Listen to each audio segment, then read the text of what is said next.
Welcome, Sara. Thank you. Good to be here. Yeah, Hi. good to be here as well. Maybe you want to tell a bit about yourself first, who you are and why you're here. Sure. So, hi everybody. Good to see you today. Looking forward to meeting and chatting a little bit more afterwards as well. So, yeah, I guess like the intro already said, I'm the CMO at Trade Republic since basically before we even had a brand name, before we had a logo, before we had a banking license, and just the first prototype of the app with 3 tabs. That was pretty much it. And I met the founders back in the day, like 3.5, 4 years ago now. And yeah, ever since built the journey with Trade Republic. I hope there are a lot of users here in the crowd. And before that, I've been in the marketing space for roughly a decade now. Worked with more FMCG players, B2C marketing, L'Oreal, Reckitt. Worked in the consulting space with BCG. And yeah, ever since built with my own bare hands and with an amazing team, a couple of them also here today, to empower millions of Europeans to finally put their money to work. Very good, thank you so much. Yeah, I mean the topic of today, the future CMO, I think that was something which was very dear to me because we do see quite many things changing in the industry as I just touched upon, data privacy, but also like with the disconnect between brand and performance, right? But I think also with the pandemic now putting on top of that, like how does actually leadership work in terms of a pandemic? And I think when I think of a new CMO, I really had to think of you because I think you did so well in terms of like basically combining both brand and or the creative with performance early on, and I think that was very inspiring to me, and that's also the reason why I invited you here. So let's start with the first question. So what kind of business functions did you see evolving throughout the last years, and do you think that a certain business function has a bigger relevance in the first stage rather than right now where you are? Yes, I think in general, when you're a marketeer, I guess we can all agree with the marketeers here in the room today, it never gets boring, and it's literally a function that evolves constantly. So just comparing from 10 years ago and then even before I started 20 years ago and today, we can see a lot of trends. And I think, to me, the most dominating functions that have evolved, on the one hand, is marketing has become much more techy, much more data-driven, which personally I love, and that was actually the reason why I started to go into marketing, because I think I have those 2 hearts in my chest, but I never consider myself super creative, and I think back in the days, 2005 to 2007, 2008, it was still a lot like the madman kind of image of marketing, and then online marketing started to evolve, and I think the journey the last 10 years is that today, at Trade Republic, for instance, we do have marketing tech functions, so literally working in squads, meaning that you have dedicated marketing data resources, dedicated tech resources, front-end engineers, back-end engineers, just supporting our efforts in marketing. And that is definitely something that, even 5 years ago, maybe you haven't seen, and we're all sitting together in one common hub and work towards the same goals, run the same governance, have the same meetings, so everybody knows why we're doing things, and we define this together. So I guess this is like the sophistication that has happened recently. Yeah. But now we saw your talk just before that all of that might be dead, and just recently I'm seeing this second kind of trend evolving. So you already mentioned this challenge between brand and performance marketing, and there is this new kind of brand content going on, and maybe a couple of you guys already have sub-functions in marketing departments, new titles like Chief Content Officer that I didn't know 5 years ago, and it's literally in-house publishing houses where as a brand, as a product, you create your own full content platforms. And that, I think, is also very beautiful. So, for instance, at Trade Republic, we have created 10 months ago our own in-house creative agency, the Creative Studio, that we call it. And we come up with completely new formats like a podcast. I hope you guys know it, Ohne Aktien schwer, which we collaborated with OMR. It's the most loved investment podcast in Germany already. So this is, I think, where like the next kind of trend is going, also marketing. So it's still MarTech, but then there's also this brand content happening now. it's very interesting because you said that you don't see yourself as the most creative person, but I remember a discussion we had when we looked at an ad which we want to put on live, and you said, no, we can't put that live. That's not good. I was like, really? That was very funny, but it was true. Like it wasn't. It didn't have that message on that creative. And we talked about brand and performance, and I mean, I think, or at least I would expect that most of the people here would confirm that there's a huge disconnect between brand and performance in most of the companies. So, why do you think that is? And also, what did you do at Republic to basically close that gap? Yeah, why that is, I think. It's just a different nature still in the sub-functions in marketing, and it's usually different types of people working more on the growth side and working more on the brand side.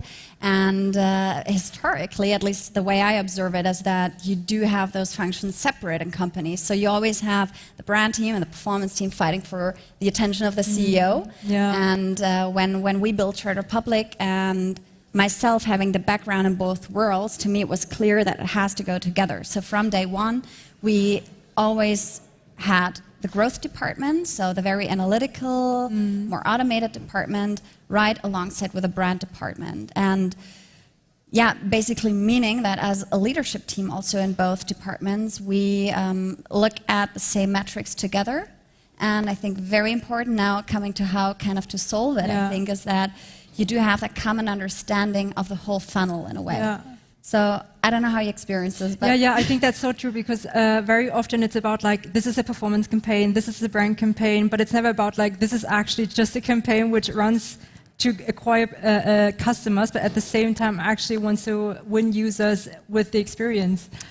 Exactly. I mean, in the end, it's about, what is marketing about? To win customers, right? And to win customers that will be happy with your product. So we all have this common goal. And in that sense, the KPIs that we look at is really starting top of funnel, very much down to the funnel. So very often when we hired, for instance, and built the marketing department, I felt like a lot of marketers, especially in the European ecosystem, they're very much front and data driven. So it's about how many impressions did you receive, how many clicks, installs, CPA, CPI. And I was always wondering, yeah, but what after, right? That's not where the job is done in marketing, because then that's one of the most important parts. It's the whole conversion of a user in your funnel. So that's something that we all look very closely in the marketing department. So from once we have generated an install with a paid growth team or performance marketing team on what's actually happening with the user along the funnel, and improving that experience together with the product team then. So luckily we have those dedicated resources. And then looking also in the end of the funnel, so once the customer onboarded, how active are they? Do they like the product? What's their satisfaction? What's the referral rate? So it's really this whole growth wheel. And then I also think you need to be a bit flexible on those KPIs also. So it's not the same for a brand person than for a performance person. Yeah, definitely. I think I totally agree. And I remember when I started in online marketing like 10 years ago, and I was like, oh, this is amazing. This is all about data. I just can like look at the data and it tells me immediately like what I need to do. And I think we will shift a little bit towards we're still going to be data driven, but to some extent we're also, I think we're going to shift into a direction of belief driven as well. So what do we believe that users actually want? And especially I think if you're working on a new product, you don't have product market fit, that's just something you just have to test. Very much agree on that. And I want to stick to brand, because I think in the audience most of the people here are familiar with digital marketing in terms of performance. But why do you think is brand so hard to understand for performance marketers? And let's start with that question. So I guess it's two elements. First, it's harder to measure, harder to track. That's just the reality of it, right? So usually when you think of brand, and I will make a comment about it because I'm not even sure if I agree, you think of very upper funnel channels, TV, out of home, and print. And obviously that's super hard to track because you never know that billboard at a bus station, how many customers did that ultimately generate. So that's the first part. It's just harder to measure. Do you guys still hear me well? We have a bit of, I think that's, also with mine. Yeah. We can also take a, it's okay again? Yeah, I guess. Yeah. All right. Super. Yeah, cool. So it's just the nature of brand, harder to measure. And then it's a long-term effect, right? So usually with performance marketing, it's beautiful because you can put your campaign live and you can just monitor what's going on. And with brand, it can take years. So I guess you just have to make that commitment that you will never know for sure, and it might take years. Yeah, guys, can we check the mic? There's some microphones that sort of go on and off for Sarah. And also mine, I think. And also Pepe. Just an FYI. That's why we do mic checks around here. That's obviously intentional, right? Builds tension. All right, it's being sorted out, but I'd say let's continue for now and let's make the best of it. Like with my stocks, which also go ups and down. So please. Okay. All right. It's all about long-term investment here. Same like for brand. Is it, Sarah? It is for sure. Yeah. Okay. Sorry. Thank you. Then let's stay at brand, at the brand topic. And I think one very interesting topic is also how do we actually measure brand? So. How do you do that at Republic? But what do you think are measures which we could use?